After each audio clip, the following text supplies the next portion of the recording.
Well, believe it or not, that was Mark and I joining in a hunt with a difference. It was the Chalkmore chase. You must watch, because it will be very interesting. First of all, though, some marvellous news for anyone who helped our T-shirt appeal for Mozambique. Already 2 shipments of T-shirts are on the way to Africa by sea, but another consignment will reach Mozambique much faster. And that's thanks to the RAF, who very generously laid on a T-shirt airlift. And Karen went to Lynham in Wiltshire to help load the RAF Hercules. 450,000 T-shirts are in those ships on their way to Mozambique, but there are another 100,000 here which are about to be airlifted to Harare in Zimbabwe. But when they arrive there, they still have got another 400 miles to go. Now, we've got with us Bill Yates from Oxfam. Bill, how will they make the rest of the journey? Well, from Harare, they'll go up by truck into Malawi, because these T-shirts are going to go to refugees who come across the border from Mozambique into Malawi. So this T-shirt will be on the back of a little child who's actually a refugee in another country from Mozambique. Now, the Malawian Red Cross are going to distribute these T-shirts to a number of camps where there are lots and lots of people, and especially children. What are the advantages of the T-shirts going by air? Well, the first thing, of course, is they're going to get there faster, and particularly for the refugees, it would take a long time to get them out first by ship and then have to bring them up by land to Malawi. This way, they're going to get there much faster, so that's a tremendous advantage. The other thing, of course, is that with the help of the RAF, Oxfam is able to use the scarce resources we've got to buy other things which are needed in Mozambique, because it won't be as expensive for us. The first stage of the journey to southern Africa was a short one, shifting all the boxes of T-shirts into the aeroplane, and I backed the first forklift load carefully out of the hangar. Go to your right a bit, go to your right. That way? This was all happening last Friday, the day of the 80 miles an hour gales, and as I got outside the hangar, I thought the T-shirts would take off by themselves in the wind. The last time I saw Hercules, Janet was jumping out of one. The RAF also used them for heavy cargoes. It's a strange coincidence that the T-shirts will be travelling on from Zimbabwe to Malawi, the country where much of the help from the Sight Saver appeal is being used. The children who'll receive our T-shirts are in a desperate state. They fled from bandit violence and terror and need all the emergency help we can give them. T-shirts are heavier than you think. Where's that from?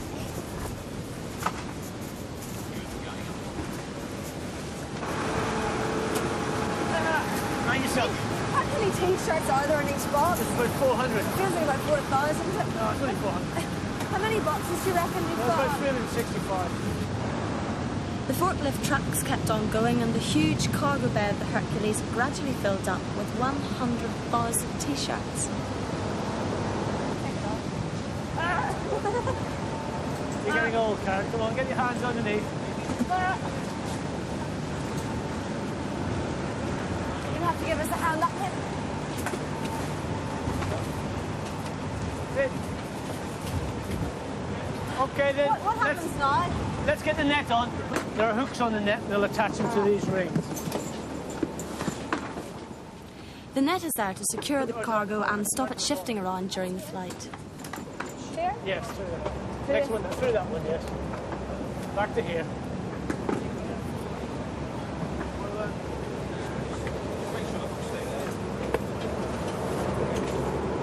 Good, all the way down, that's it.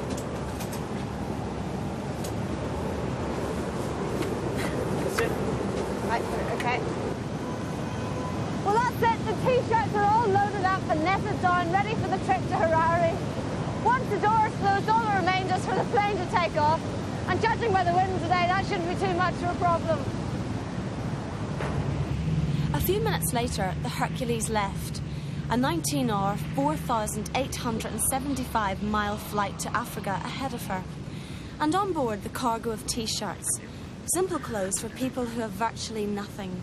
The cargo that tells the refugee children of Mozambique that thousands of miles away, there are other people who care. And these pictures have just reached us of the scene at Harare Airport in Zimbabwe, where the RAF Hercules touched down safely at the end of its long flight. The first T-shirts were unloaded and stacked on a lorry to begin the long road journey to Malawi and the refugee camps where the children from Mozambique have fled to. By now, your T-shirts are being worn by those children. That's marvellous news. Good to know that they got there. And talking about T-shirts, we've just had this consignment of T-shirts sent to us from class LS of East Preston School. Now, they took their 180 real T-shirts to Oxfam, and then they had the great idea of sending us a T-shirt message made out of cut-out T-shirts. Have you got it clear? Don't rip any. All right, I'll hang it up and I'll read you the message. We're getting there. OK, it says, reading from the right, to Blue Peter, good luck with the T-shirt appeal. 3 corners mean full stop. We have sent you 180 T-shirts throughout, with local Oxfam shop, for our local Oxfam shop, full stop, from East Preston Junior School, West Sussex. And there's a T-shirt signed by all the class and a couple of other T-shirts for decoration. Well done. It's a brilliant idea, and we're going to take all of this back and hang it up in the Blue Peter office. So thank you very much to all of Class LS. Well, thank you to everyone who sent us a T-shirt. And thanks to Sir Ron Deering and the post office for the free post system, because without that, none of the T-shirts would have got to Mozambique. Now, last week when I was digging up those artichokes in the garden, I made a remark about our Blue Peter pond looking a bit mucky. Well, our pond expert, Brian Banks, agreed with me. He thought so too. And as every good pond owner knows, the best thing to do is to roll up your sleeves, plunge in for Operation Clean-up. How come there's all these leaves in here as well? We had that cover on the pond. I don't know, the sort of blanket weed as well. There's masses of it, isn't there? Guns, glorious. Brian, am I going to unearth piranha fish and, you know, old boxers and boots and things? Well, hopefully not, though. Strange things have been found in the pond. What causes all this slime? Well, that's green algae. It always grows in ponds. It just happens that there's so much food in the water for it, nutrients, particularly a chemical called phosphorus, that we've got an awful amount of it growing. We just can't see the fish. So... Right, we come around and put a little bit in there. I've brought some baskets out as well, but obviously we've got to put those back in. Yeah, clear the weed from it and then pop the baskets back in afterwards. What about a piece like this, which is totally tangled up with slime? Is it worth saving? I'd save some of the oxygenating plants, yeah, sure, and just get rid of the slimy stuff. The water's freezing, it's like the serpentine. It's frozen. Thank goodness it's just my arm going in. Right, so if we've got any more, then we'll take it over to composting. Right. Thanks. It's great, though, isn't it, for getting really mucky and stuff. Good excuse, isn't So it? I've got to put this basket back in. The bottom of it feels disgusting, doesn't it? The thing is, at least it's a sign that there are loads of... everything's thriving inside. I mean, the fish are still there. They've gone right to the very bottom, the fish, because I think they know that... Brian, you can't sit down on that. We've got work to do. I think you've cleared quite a lot of it already. Brian, why have you brought the straw over, please? Well, yes, I realise it looks totally stupid, but it's an idea of trying to control a lot of this algae. We could put chemicals in to pollute it, but to poison it off, but I think we'll go for the organic approach. And some people at the Aquatic Weed Research Centre have come up with the idea that if you put straw in the pond, as it decays, it soaks up the phosphorus, and the algae has nothing to feed on and it can't grow. So what I'm going to do is use one of these planting baskets. So you couldn't just scatter it all over the... It would look a bit of a mess, I think. Bonnie, so if we weight one of these stop baskets eating it. down, stuff the straw into it like this. We don't want too much. About 2 basketfuls, I think, should be about enough. And then, when we're near the top, put some gravel across the top to stop it floating out.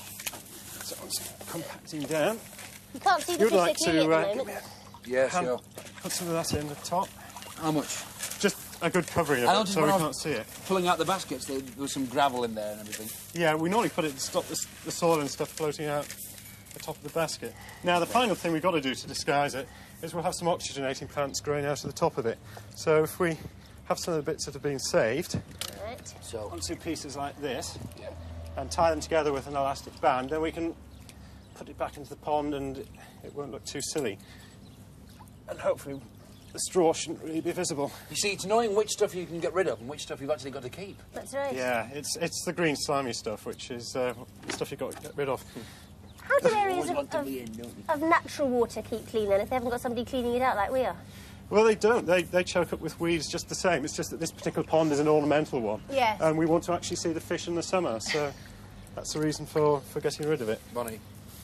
OK, so shall I put that back in? That just wants to be... Now, do I just throw it in, or...? It wants to be lowered down gently. Whereabouts? Just down by in front of you, down the side. OK, here? Yeah. Ready? Goodbye. Lower it down gently, otherwise all the soil is going to... Like an anchor, isn't it? The gravel will float out the top. I mean, what is this, what's for this? instance? It looks like a triffid. Bog bean wants to be cut up into sections about Where are the 6 inches scissors? long. There's a pair of scissors. Oh, thank you. And then planted in the soil itself. Do we save all of them? Well, it's probably too much there, actually. You want 2 or 3 in that basket. That's right. So you've got enough roots on, then there'll be 1 or 2 buds. So about a couple in that basket. Cover them with soil. Yeah. What, completely ground. covered over? Like that? Yes, well. and try and get the roots actually in the Oh, soil I itself. see. And then just gently cover it. What, and then these fronds Sprinkle, a bit of salt and pepper. Right. Okay. And then finally, again, a layer of gravel just to stop the soil floating out when we put it back into the hole here. Were we giving it a good old clean? How are the fish still going to be able to feed? Yeah. Well, the poor old things haven't had anything to eat all through the winter. If we had about 7 pellets to the water, 7, and then okay. after we've gone, they can eat And them were in you? peace. They're sunk right to the bottom. Come on. Here, fishy, fishy. Well, let's hope they thrive and we've got lots of babies in the summer. Yeah. Well, Bonnie is delighted that we've cleaned up the pond because that means you can keep your eyes on the fish more, doesn't it? I've got all of gear. Yes, it does. Some of the most interesting letters that we receive in our postbag are from people who have come up with some incredible ideas for fundraising. And if you've ever tried to do that, you'll know how ingenious you've got to be to think of some ideas that nobody else has ever thought of. Well, in the Buckinghamshire village of Chackmore, some people have hit on a fundraising scheme with a difference. And one of the causes to benefit was our Sightsaver appeal.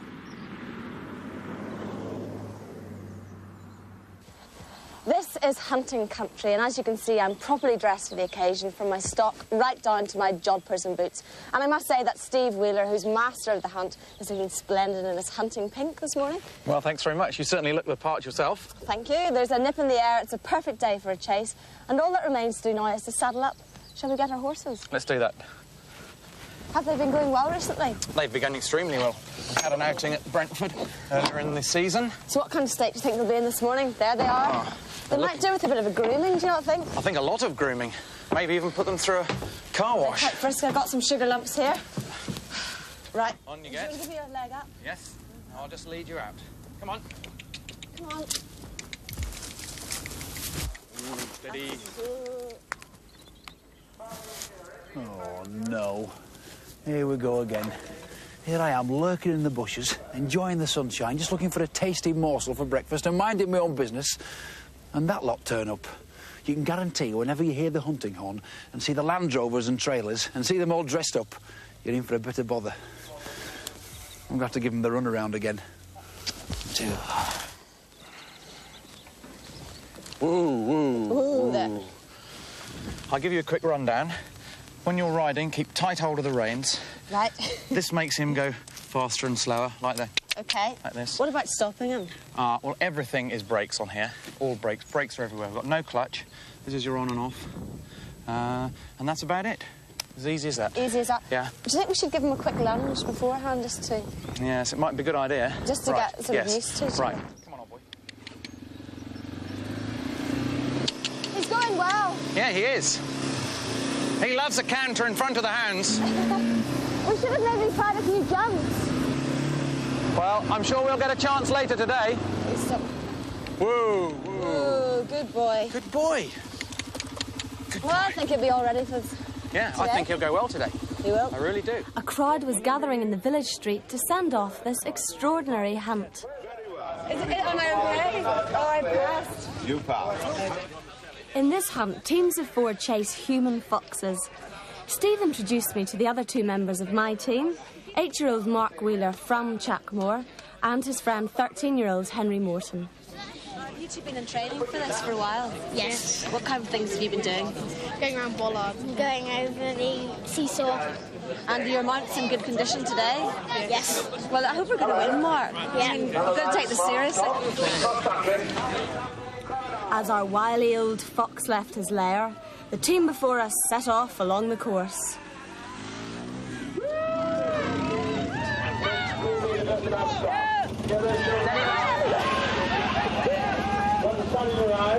What a good start, you know.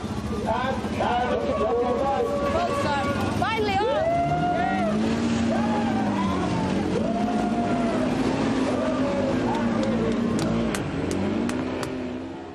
Each team chases its fox round a 2-mile obstacle course.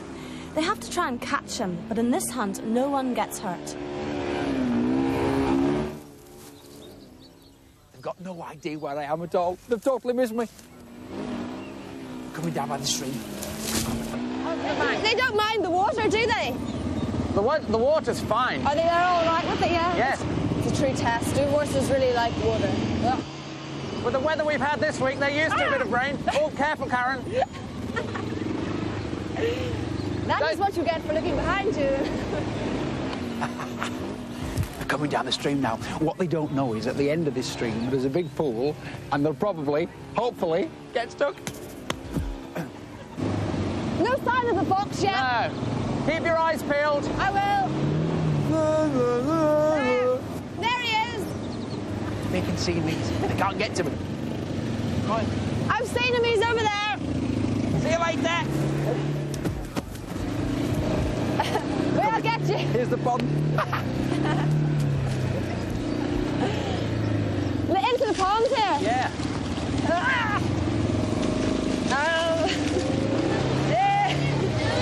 She's got stuck. How sad. Are you all right? No. Do you want me to help you? Yeah, can you? I think I'm mad. You've done it. And I've got out. This is absolutely brilliant. They've got to go behind there. You see that straw bit in the middle? There's a lot of muck. Not just muck. It's manure. That'll fox them. Fox them.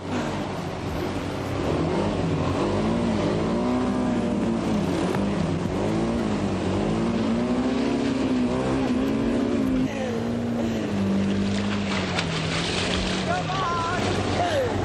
She's totally stuck. Not too much.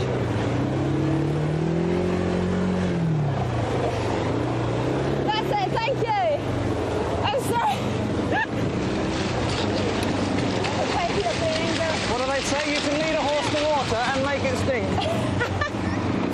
Into neutral.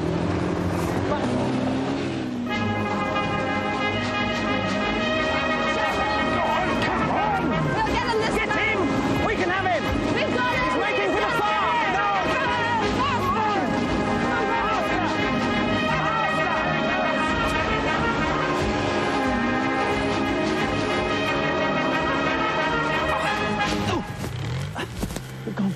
No, we've lost them.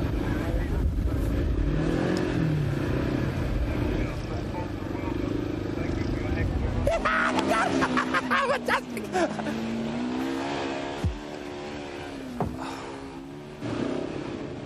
My trusty mount was taking all the obstacles in her stride. Well, she seemed to like that one okay. That was all right, wasn't it? Yeah, they're No going well problems at still, all, aren't they? yeah. Is yours okay? Oh, super. Yours is riding very well. They are good How are you, training. boys?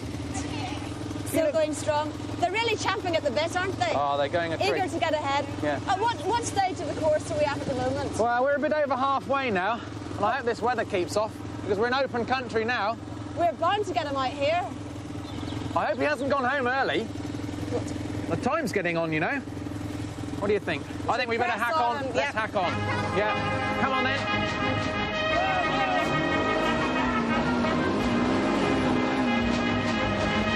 This is what they call the slalom course. And it's open countryside. I'm terrific on open countryside. They'll never catch me now. Oh no!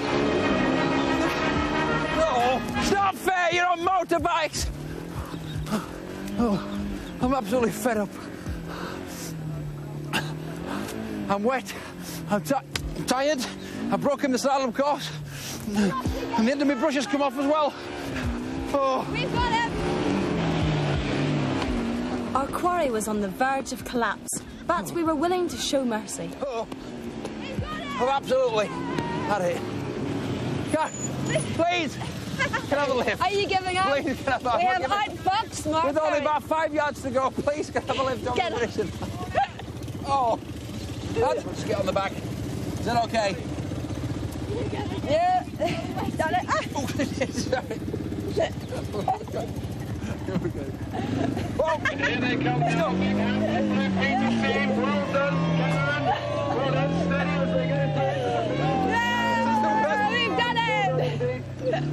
$10 for that. I'm so pleased. And this is the result of all that yoicks, tally-ho, frolicking and manure. The charity chase cheque, which is for £1,500, which is not bad going. Brilliant. That looked a lot of fun. It was great. Going around those bikes was very good. Poor Mark getting muddy. It was a good bit at the end when he was lying in the ground.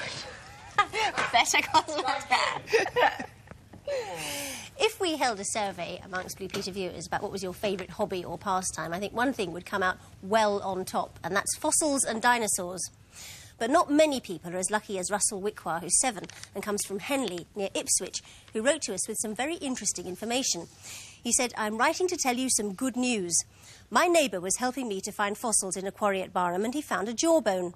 I took it to Ipswich Museum, and Mr. Markham said it was off a woolly rhinoceros.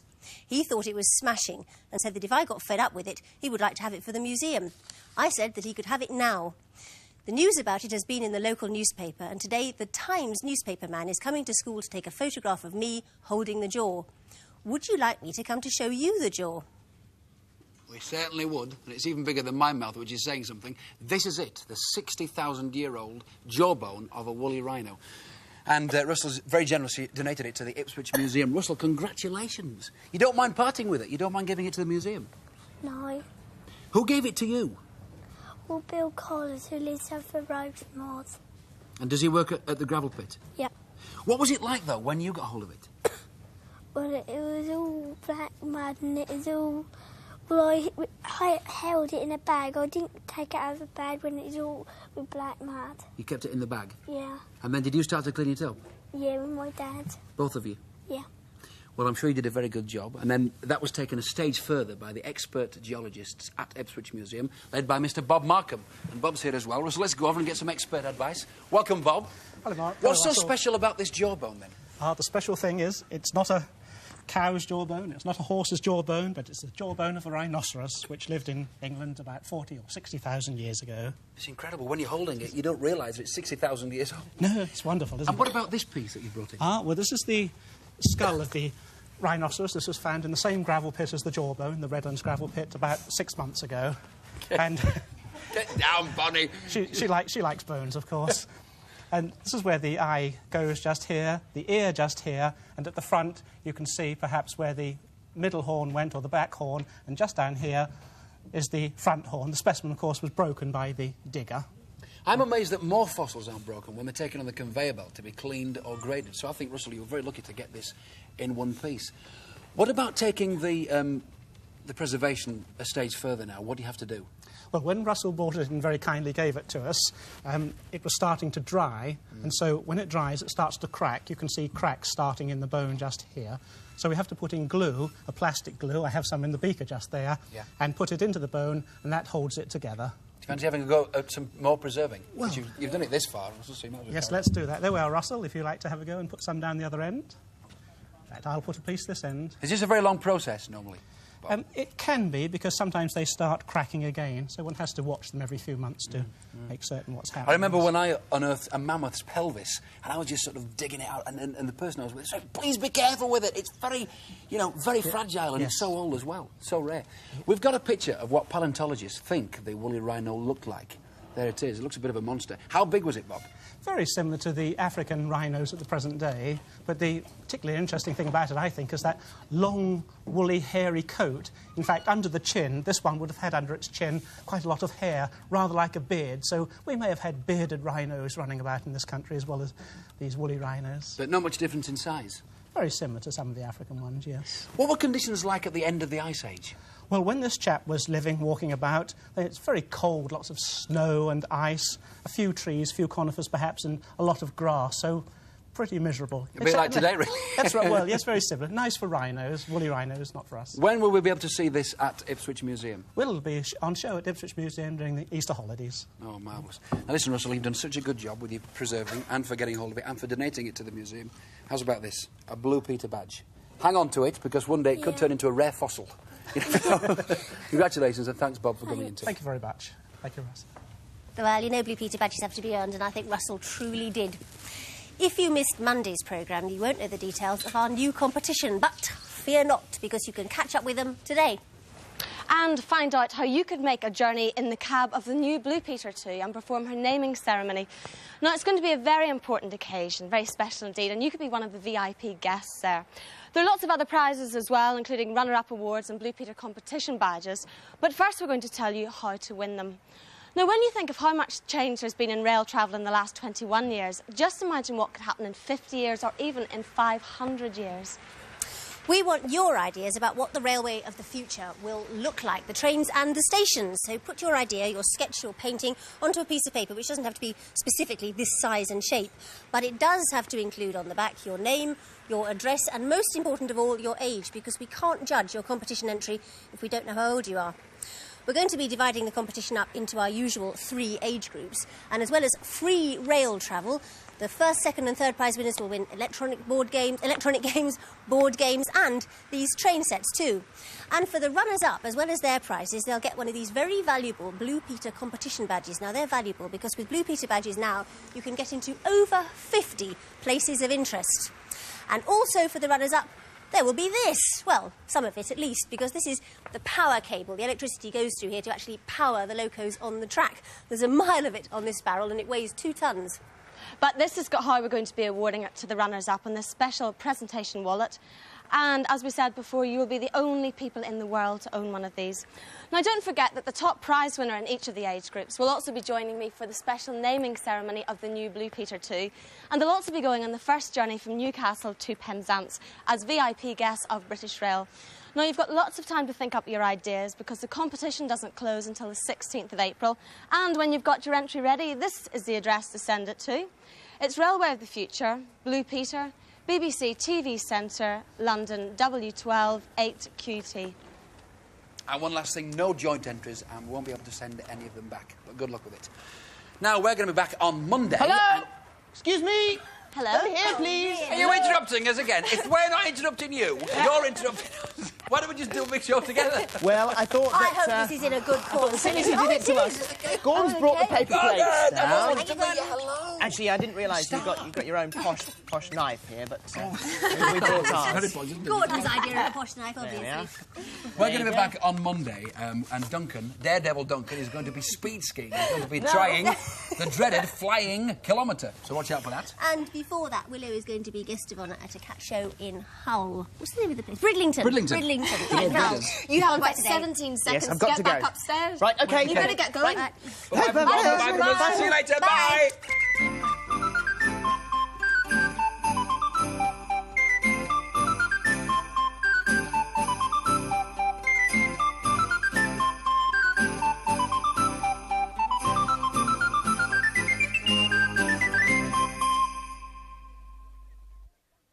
You're still here, quick. I'm going to make it, am I? Yes, now. Hello again. We're back It's Monday. again. Is it Monday? No, it's No, it's not Monday. No, it's obviously I wasn't going to get back. I thought, no way, so we'll cut this cake up. Tell you what, how about you do? You've got about 20 seconds or so, seeing as your programme overran today. Should we do it together? Run through those, yeah. At 3:50, it's corners. 4:10, it's Yogi Got Bell, 11 I like that. seconds. 4:15, we've got Jeremiah in the Dark Woods. Yeah. 4:30, think it, do it. Yeah. 4:55, Newsround 5. Extra. And 5:05, Seaview. Right. Smashing lineup of programmes. We're really going now. Bye-bye. We are going. Bye-bye. Bye-bye. Really, goodbye. Thank you very much. We're off the air. Thank you. Oh, my God. Thank you very much. Can we really have some cake now? Oh, it's really nice, isn't it?